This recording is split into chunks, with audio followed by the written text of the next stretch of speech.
Good morning everyone on this damp Wednesday morning from the channel room of Kresen Kernow. This is the penultimate, next to the last episode of David's Dazzling Documents as I retire 1 month exactly today.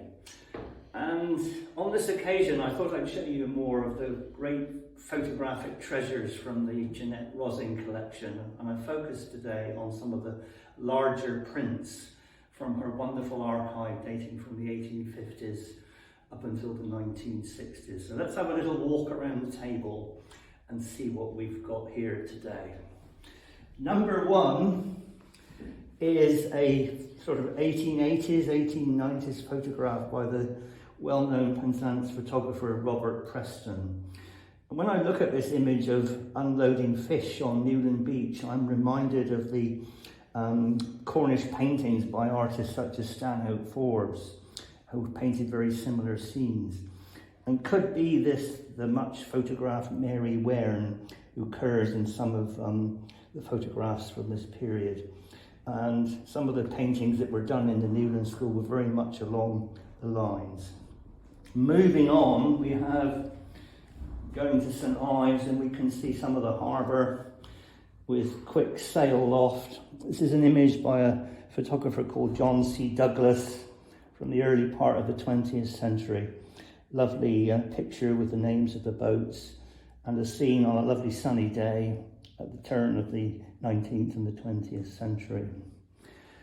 One of the great photographers of Victorian Cornwall was Gibson, or dynasty of Gibsons, based in the Isles of Scilly and Penzance. And this is a view they took from outside their shop window in Market Jew Street in 1880 and looking up towards the Corn Exchange and the Davy statue. Must have been either very early in the morning because we have very few people around, and it's clearly marked Gibson and Sons, Penzance. They had a shop just over here on this side of the road. And moving on, we have an incredible image of tucking fish on the beach at St Ives around about 1900. And the sheer quantity of fish here has to be seen swimming around in the pool, the makeshift pool of water there on the beach. And it's reminiscent of the great catch of fish that occurred in St Ives in 1871, when several million pilchards were caught in one great catch on that occasion. The thing that strikes you about this image is how many people are here involved in the process on that day. Another of the great Victorian and Edwardian Cornish photographers was John Charles Burrows, the mining photographer of Camborne.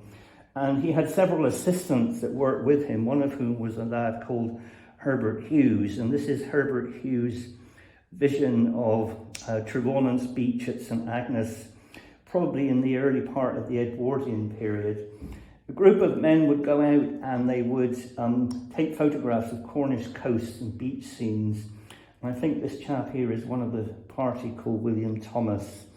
But what strikes you is the industrial nature of Trevaunance Cove, dominated by Wheal Friendly mine on the top of the hill in the rear.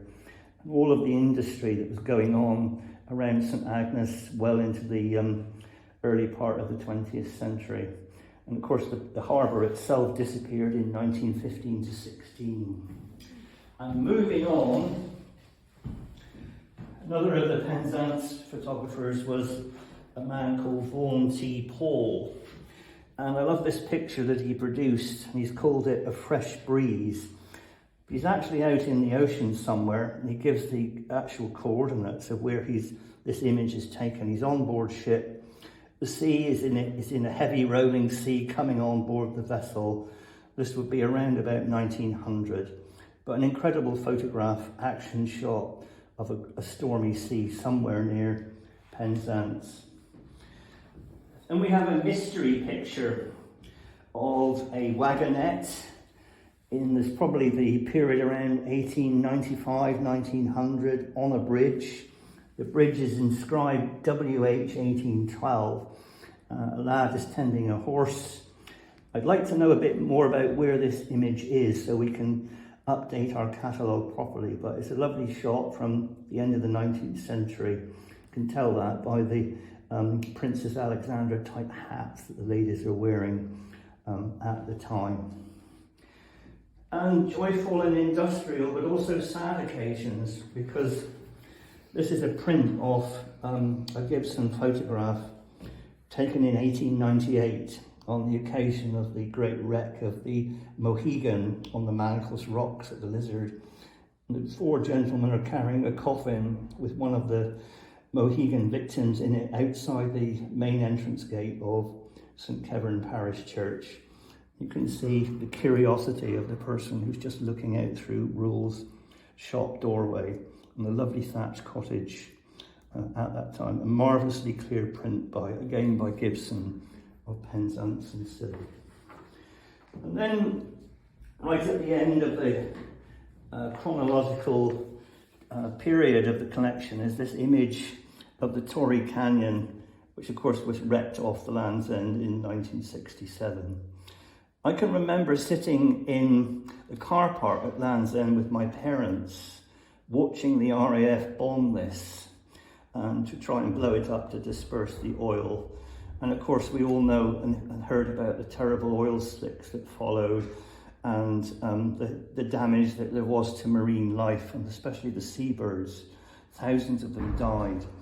And I can remember, of course, the green goddesses that were sent around with detergent to spray this on the beaches of Cornwall. So altogether on the table we have a collection of images probably from about 1880 right up to 1967. It shows the depth and richness of this wonderful archive which Janette collected over a period of some 50 years. See you next month for the last of them all. Good morning.